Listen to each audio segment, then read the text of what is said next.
yun. Hindi. Kasi ako naglalaro ako.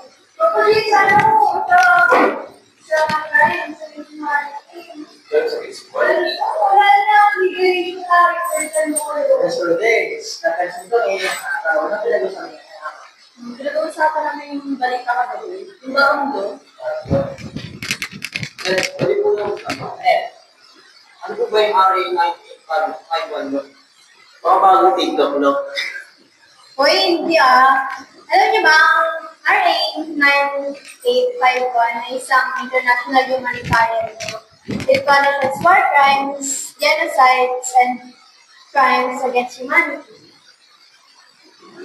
Yes, kami sinabi ni Medya. Ang RA9851 daw ay isang international humanitarian law na maaari kang matulog ng RA9851, lalo na sa kabilang araw.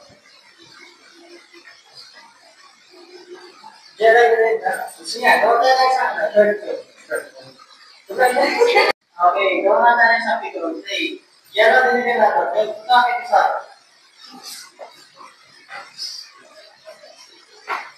Okay, rin nga daw. Kaya gawa natin sa sweet yan. Eh, di ba naman din ah? Ito yung natin sa kaso. Please! Pero sir, wala naman ako sa... See, sabi sa inyo eh. Under the RA9851, bawal na lang ng civilian.